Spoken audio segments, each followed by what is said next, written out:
Hi, I'm Kelley. Let's talk about who are the best prospects for us to target. Well, in order to determine that, we first need to look at the different areas that we need to examine. Those areas are the number of worksite employees, human resources, workers' comp, employee benefits, and payroll. So from the standpoint of the number of employees, that's going to be really important. All right, I would recommend that you target companies that have at least 25 employees or more. Now, you're going to sell deals that have smaller than or less employees than 25 employees. We understand that, all right? But it takes as much time to sell a 10 or a 15 employee group as it does a 25 employee group, and you make more money, and it's a better client overall in most cases. Now, from a human resources perspective, the prospect has got to want to comply. They can't just be wanting to dump a bunch of problems on us.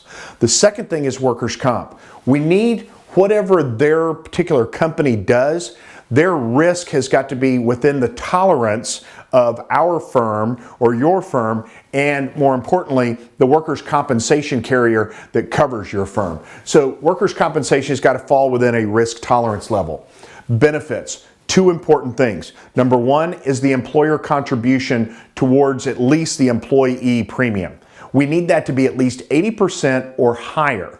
The reason we need that is because that's going to tell or determine what the participation level is going to be. The participation level is very important, all right, because we don't want to have something called adverse selection. So a good contribution by the employer creates a higher participation amongst the employees, and we want at least 75% of the employees.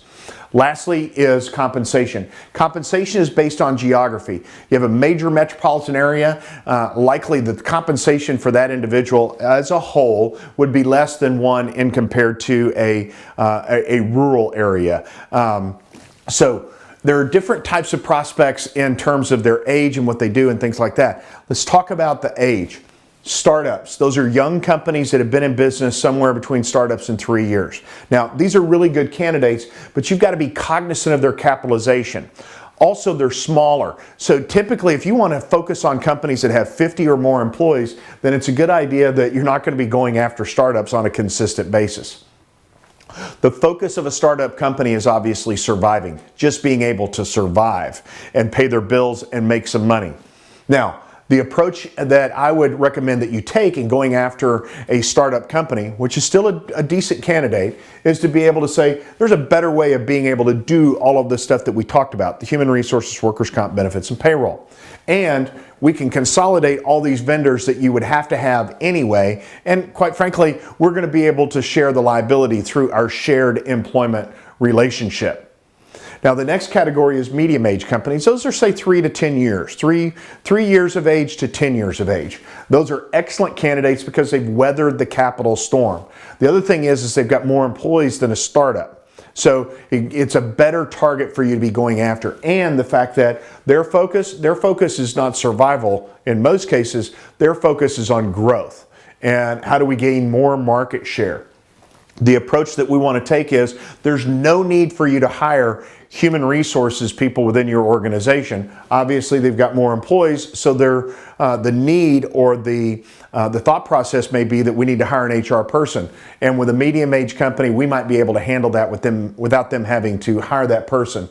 We can consolidate all the vendors, and again, through shared employment, we bring liability protection. A mature company. A mature company, that's a company that's got a larger workforce. They're financially stable. Their focus is more of market dominance and potentially an exit strategy for the shareholders. And so again, our value proposition and our approach should be the consolidation of all the vendors, the ability for your HR people to get out of doing transactional stuff to be able to improve their focus. And lastly is liability protection, again, through shared employment. So again, your best prospects, 25 employees or more. You are going to sell those companies that have fewer than 25. That's okay, but you want to focus on 25 employees and higher. From an HR perspective, they got to want to comply. From a workers' comp, company risk tolerance, benefits, a good premium or a good amount of the premium paid by the employer towards the employee cost of premium that gets us good participation. And we want a good average payroll. That's going to be your best prospect. So the next time that you're sitting down and you're looking at a potential prospect, or you're going to see a client out there, think about it in terms of how many employees they have, what are they likely to need from an HR perspective, is it within our risk tolerance? When you get in there, you'll find out obviously what their benefits contribution is. That'll tell you how much they value their employees, and obviously whether or not they're paying a really good average on or high average on their compensation, their payroll. So use this model to be able to determine who your best prospects are. Thanks for watching. Keep your comments coming through my website at claykelley.com. Go out and use this stuff. Good luck, and I'll see you soon.